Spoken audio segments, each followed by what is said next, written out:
Iniciamos este ciclo de la Mesa 13 con el Centro de Políticas Públicas de la Universidad Católica, varios capítulos que vamos a hacer de nuestro programa dedicados precisamente al estado de las políticas públicas y a las sugerencias que se pueden hacer para después de esta crisis de salud y económica que estamos viviendo. Nuestro primer invitado en este ciclo es Cristóbal Tello, que es director del Laboratorio de Innovación Pública de la Universidad Católica. El Laboratorio de Innovación Pública es parte del Centro de Políticas Públicas de la Católica. Cristóbal, muchísimas gracias por estar en la Mesa 13. Muy buenos días, tardes o noches, depende de la hora que la gente esté viendo esto, pero como se estrena en la noche, muy buenas noches.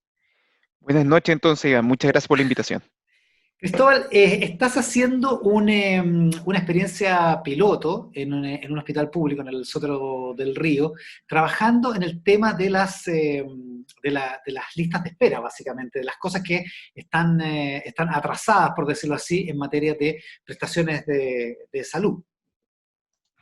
Así es, llevamos un tiempo trabajando en el tema de listas de espera. Hemos estado trabajando en el Servicio de Salud Suroriente, eh, donde está el Hospital Sotero del Río, el Hospital Padre Hurtado, tratando de entender la experiencia de los pacientes en el sector público de salud y tratando de hacer propuestas para mejorar esa experiencia. Situemos más o menos para dimensionar. ¿De qué hablamos cuando hablamos de listas de espera? Entendiendo que hay algunas enfermedades que están en el auge y otras que, la mayoría, que no están. Bueno, lo primero que hay que decir es que en el sector público de salud en Chile se atiende el 80% de las personas, ¿no? O sea, es por lejos la mayoría de las personas concurre a establecimientos públicos de salud. Y lo que conocemos como lista de espera son casi 2 millones de personas que están aguardando por una consulta con un especialista, eh, por algún examen o por una cirugía, ¿sí? Entonces estamos hablando de una gran cantidad de personas, pero tal vez para poder ejemplificarlo mejor, es interesante de mirar cuál es el viaje de un paciente en el sector público, ¿no? A ver. Eh, las personas que se tienen en el sector público, si sienten alguna dolencia, se sienten mal, lo que tienen que hacer es concurrir a su consultorio.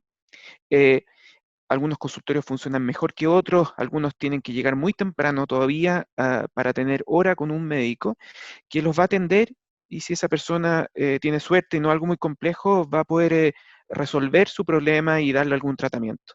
Pero si es algo más complicado, ese médico lo que va a tener que hacer es derivarlo a un especialista. Y lo hace a través de un documento que se llama la interconsulta, que es derivado esa persona al nivel secundario, generalmente a un hospital donde están los especialistas, y que va a tener que esperar un montón de tiempo para que sea atendido por un especialista. El tiempo promedio de las personas para esperar por una consulta de nueva especialidad no GES es más de un año, ¿no? Los promedios esconden muchas cosas. Nosotros podemos hablar después del piloto que estamos haciendo, estamos contactando gente que está esperando por una atención con especialistas del 2013, del 2014. Es decir, gente que todavía no ha podido completar su diagnóstico, ¿no? Eh, lo que el sistema de salud le dice a esa persona es que espere usted en la casa, que lo vamos a llamar, ¿sí? Así que tiene muy poca información durante todo este tiempo. Pasan todos estos meses o incluso años. De repente alguien te llama y te dice: Iván, tienes hora con el especialista pasado mañana a las 12, ¿sí? Hay poco derecho a patalear, a decir que tal vez tú en 2 días más no puedes, ¿no? Así que vas a hacer todo lo que sea necesario para concurrir, ¿sí? Y como ha pasado tanto tiempo, lo que ocurre frecuentemente es que ese especialista te va a decir: lo siento, Iván, los exámenes que tú tenías quedaron desactualizados, vas a tener que hacerlo de nuevo. Así que perdiste esa primera hora porque ese doctor no va a poder hacer mucho respecto a tu caso y te va a encargar nuevos exámenes. Para efecto de la lista de espera, ya ocurrió la atención, hasta ahí llegó, ¿no? Lo que viene ahora no se contabiliza, que es los tiempos que te demoran hacerte los exámenes. Algunos pueden demorar varios meses más todavía, ¿sí? Hasta que vuelves al especialista y va a poder hacer el diagnóstico, ¿no? Si tienes suerte nuevamente y algo no tan complejo, va a poder darte un tratamiento, fármacos o tal vez una intervención no quirúrgica. Si es algo más complejo, te va a decir que es necesario que tengas que operarte, ¿no? Y ahí va a entrar a la segunda lista de espera, la de cirugías, que tiene promedios de espera también de más de un año, ¿sí? Y nuevamente te van a decir: Iván, espera en tu casa que te vamos a llamar. Durante Ya. todo este tiempo, nuevamente no vas a tener más información hasta que un día te van a contactar. Eh, un grupo de enfermeras para prepararte para la cirugía, ¿no? En todo este viaje pueden haber ocurrido no uno, sino que 2, 3, 4 años de espera hasta que finalmente eh, termine la atención, ¿no? Entonces, estamos hablando de una experiencia no solo larga, sino que bien indignante, y por eso hay muchos estudios que muestran que la experiencia de los pacientes de la salud pública está en el centro del malestar en Chile. Sin ir más lejos, ese informe que sacó el PNUD del 2017 hablaba derechamente de esto, Mm. de que es una experiencia bien indigna y que la gente tiene mucha rabia porque sabe que realmente si tuviera dinero y pudiera atenderse al sector privado, esto podría haber estado resuelto en semanas, ¿ah? No en años. Ya, y ahí, a ver, para ser súper concreto, yo entiendo que la plata hace mucho, digamos, pero el Estado también pone plata. De hecho, el Estado pone, claro, per cápita no es la misma cantidad de plata, digamos, pero pone la mitad del presupuesto de lo que se gasta, no solo del presupuesto fiscal en salud en Chile. Si el problema no fuera la plata, ¿por qué en el sistema privado yo voy, pago una consulta y tengo un especialista al tiro, y en el sistema público no? Porque no hay tantos especialistas por cantidad de población en el sistema público. Parte de la respuesta es efectivamente porque el sector público todavía no tiene los recursos necesarios para abordar esta gran cantidad de personas, ¿no? La relación oferta-demanda es mucho peor que en el sector privado. Pero si uno mira los datos agregados, la verdad es que Chile gasta bastante en salud, ¿sí? Casi el 20% del presupuesto anual del gobierno se va al sector salud, ¿sí? Ah, En términos comparativos, nuestro gasto en salud está en el promedio de la OECD, ¿sí? Hemos construido, sabemos, en los últimos años una gran cantidad de hospitales, de consultorios, ¿sí? Eh, Efectivamente, todavía tenemos menos médicos. Si uno se compara con la OECD, en Chile hay 2,5 médicos por cada 1.000 habitantes y el promedio es 3,5. Y ya. efectivamente nos faltan más especialistas, ¿ah? Eh, Sobre todo en algunas regiones, y efectivamente los especialistas están más concentrados en el sector privado que en el sector público, ¿sí? Pero esa sería una respuesta fácil, ¿no? Que entonces necesitamos construir más hospitales, más pabellones y tener más médicos. En parte necesitamos. Pero también tenemos un problema grave de gestión, ¿sí? Ocupamos mal los recursos.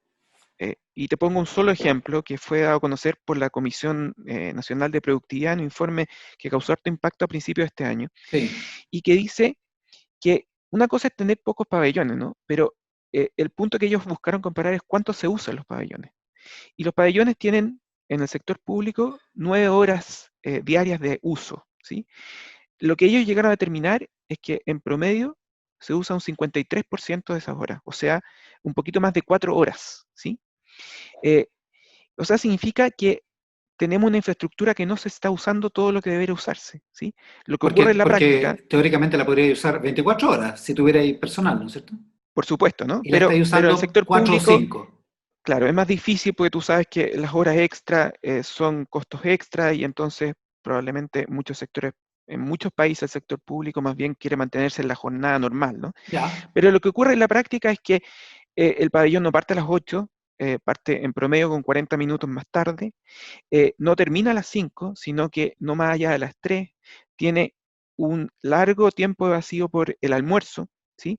Son puras cosas prácticas que hacen que en general ocurran 3, 4 cirugías diarias, pueden ocurrir muchos más, ¿no? Entonces, ya nos habla del problema de gestión. Si uno va a las consultas de especialistas, lo que ocurre en la práctica es que los especialistas que hay destinan el 70% de su tiempo para hacer controles, es decir, para hacer seguimiento a aquellos pacientes que ya atendieron antes, y solo un 30% toman nuevos casos, ¿sí? Y eso Ah, es bien impresionante porque cuando tú tienes 1.600.000 personas esperando por un especialista, con ese 30% de tiempo no vamos a terminar nunca, ¿no? claro. Siempre se va a ir agregando más gente a la cola, Por digamos, supuesto, ¿no? porque la salida es muy Eh, estrecha. Exactamente. Y se dedican a hacer controles, bueno, en parte porque es más fácil controlar a un paciente que tomar uno nuevo, en parte porque hay una desconfianza en devolver a ese paciente a los consultorios, a los médicos del nivel de atención primaria, y entonces se van quedando, ¿sí? Y como se van quedando, entran menos, ¿sí? Entonces, tenemos un problema de productividad bien grande en el sector público, que es parte del problema. Y lo tercero que diría es que la experiencia es pésima, ¿sí? Es desinformada, es con poco contacto, es poco monitoreada, entonces hace que no solo sea larga, sino que sea muy negativa. Es como insatisfactoria en un sentido emocional también. Por supuesto, mira, Mm. nosotros hemos hecho harto trabajo de campo, hemos entrevistado a un montón de pacientes. Te cuento el caso de una persona, sí, por supuesto, sin darle un nombre. Era un hombre alrededor de 40 años que se había roto los meniscos de una rodilla. Así que estaba esperando por poder ver a un especialista, un traumatólogo, y probablemente iba camino a la cirugía, ¿no? Eh, en esa espera, que, por supuesto demoraba meses y meses, él con poca información, sin entender bien su diagnóstico, un día empezó a sentirse mejor, así que decidió volver a jugar fútbol, que era lo que más le gustaba. ¿Qué pasó? Se rompió los meniscos de la otra rodilla, ¿sí? Cuando logró ser visto por el especialista le dijo que ya no había posibilidad de operarle porque estaba con artrosis, eh, y esa persona, en parte lo que hizo tenía que ver con entender poco su diagnóstico, porque en el sector público la gente ve poco a los médicos, poco rato, Un ¿sí? poquito raro, claro. Y por definición los médicos hablan medio enredado, entonces no entendió bien las consecuencias, ¿no? Eh, Son cosas que pasan, no te digo excepcionales, son cosas que pasan con cierta frecuencia, ¿sí? Porque hay muy poca información tanto del diagnóstico como del proceso mismo, en qué parte estoy, cuánto tiempo más o menos voy a esperar, porque si tú me dices, mira, va a ser lento esto, pero ¿de cuánto estamos hablando? ¿Ah?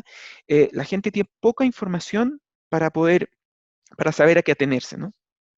Estamos con Cristóbal Tello, director del Laboratorio de Innovación Pública de la Universidad Católica. Cristóbal, ya, sabemos que la crisis de salud está dejando la escoba en estos mismos términos y todavía no somos capaces de dimensionar a cuánto va a crecer ese número de 1,6 millones, 1,7 millones de personas que está a la fila esperando una consulta con un especialista o una cirugía.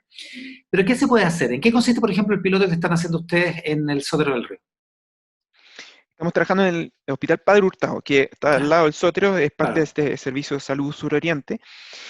Eh, y lo que hicimos, nosotros estamos diseñando un modelo de acompañamiento bastante más complejo y ambicioso que abarcara los tres niveles de atención, pero dado que las atenciones presenciales son hoy día mínimas, ¿no? Porque los hospitales y los consultorios están reducidos al mínimo, tienen cerrado la gran mayoría de los pabellones, la gran mayoría de las consultas, o sea, la atención presencial realmente para los casos más urgentes.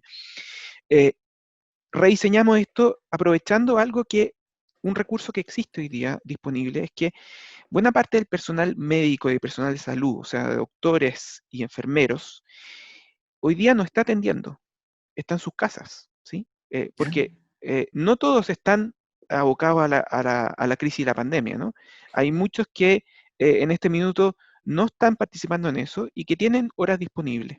Y entonces dijimos, bueno, ¿cómo podemos aprovechar esto? Y entonces lo que estamos tratando de usar son las plataformas digitales para poder hacer teleconsultas y atenciones remotas. Y la cosa es bien simple. Lo que estamos haciendo es que primero eh, técnicos de enfermería y enfermería contactan pacientes y por eso partimos por los más antiguos. Hemos contactado pacientes desde el 2014 ¿Ya? para primero saber cómo Que están. están esperando desde el 2014. Sí, por supuesto, ¿sí? Vaya. Eh, por ser atendidos por un especialista, estamos trabajando con la especialidad de gastroenterología y ¿Ya? entonces primero saber si siguen necesitando esa atención, porque por supuesto en este tiempo hay algunos de ellos que han ocupado recursos privados para ir al sector privado a atenderse, ¿no? Entonces, para saber si efectivamente siguen esperando, para hacerle una evaluación telefónica por ejemplo, la semana pasada encontramos a uno de estos pacientes que estaba eh, con un cuadro bastante más crítico, fue derivado a una urgencia, y para poder entonces, en base a esa evaluación que hace una enfermera, poder priorizarlo y entonces hemos logrado que algunos especialistas empiecen a participar abriendo horas de teleconsulta, es decir, atenciones vía plataformas disponibles, no sé, de Google, de Zoom o ¿Ya? incluso WhatsApp, ¿no? Eh, y entonces la idea es poder acompañar, informar a estos pacientes e ir atendiéndolos paulatinamente, ¿sí? Pacientes que no está pasando nada con ellos y aprovechando recursos de equipos de enfermería y médicos que están disponibles. ¿Ah? Y eso es algo que perfectamente se puede hacer en otros servicios de salud, en otros hospitales, y entonces hemos estado tratando de contactarnos y de hablar con el Ministerio de Salud Central para abrir esta puerta también. ¿Ah? Yo entiendo que la emergencia es gigante y que, por Sí. supuesto, la mayor cantidad de los recursos y la preocupación del Ministerio a nivel central está puesto en la pandemia. Pero esto es algo que está sucediendo y que va a ser una ola terrible en unos meses más. Claro, y si se aplicara esto, si se replicara esta experiencia en muchísimos hospitales, esto podría de alguna manera, no sé, al menos amortiguarse, si no contenerse.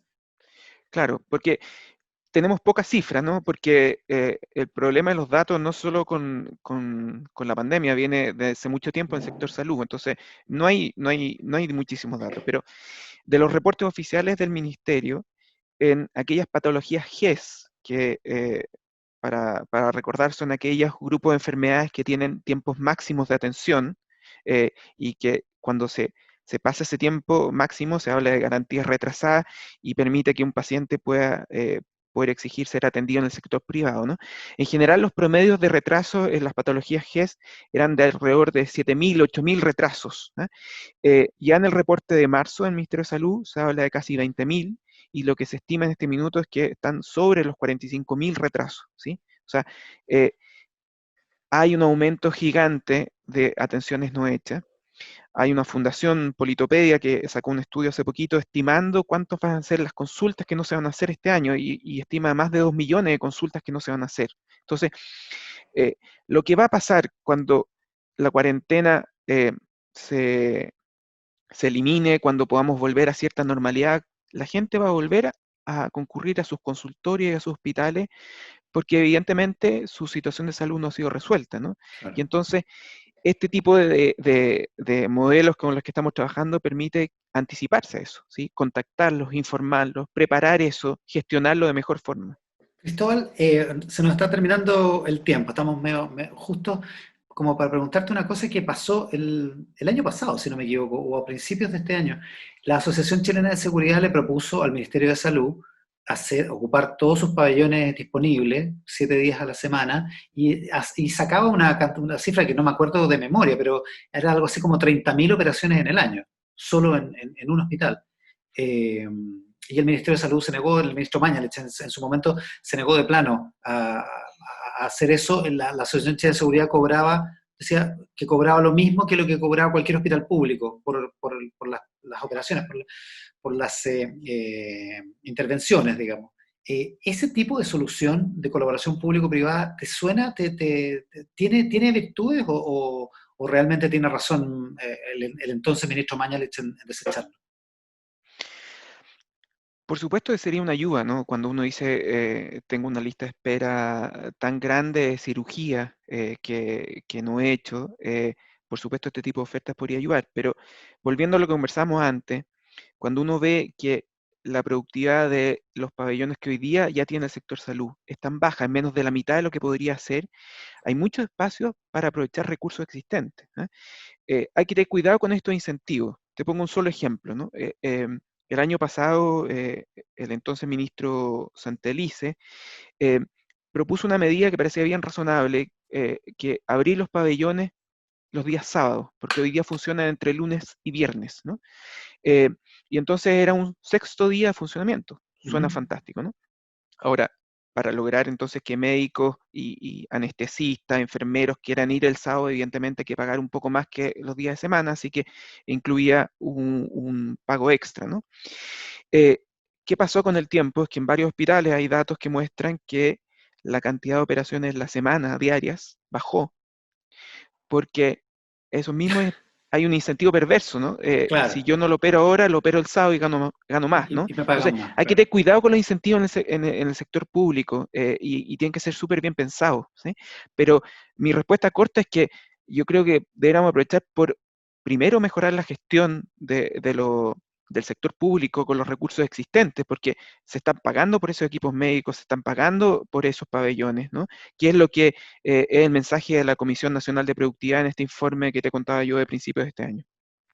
Y ¿Tiene arreglo, en tu opinión? O sea, digo, porque se dice fácil, hay que mejorar la gestión, pero llevan muchos años sabiéndolo también. Sí, por supuesto que tiene arreglo. Esto debería ser primera prioridad de la política pública. Ojalá que toda la atención que hemos tenido estos meses a raíz de la pandemia se mantenga después.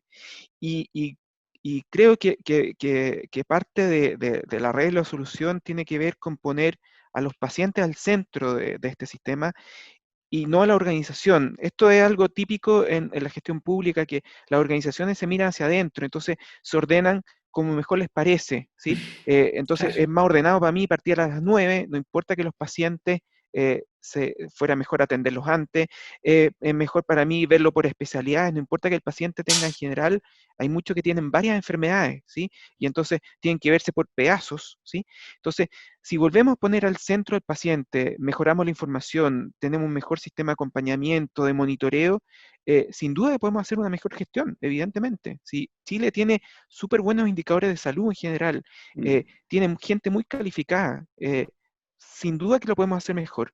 Ahora, parte de hacerlo mejor es también abrirse a que esto no es solo un ámbito de médicos, ¿ah? Aquí necesitamos también de otras especialidades. Necesitamos gente que sepa de gestión, necesitamos gente que se conecte con los usuarios y que mejore la experiencia. Diseñadores, sociólogos, ingenieros son tan importantes como el personal médico para que mejoremos la calidad del sector público de salud. Cristóbal Tello es director del Laboratorio de Innovación Pública de la Universidad Católica, es parte del Centro de Políticas Públicas de la Católica que está y dando inicio a este ciclo en la Mesa 13 junto con el Centro de Políticas Públicas UC. Cristóbal, muchísimas gracias por estar con nosotros en la Mesa 13 hoy. Gracias a ti, Iván.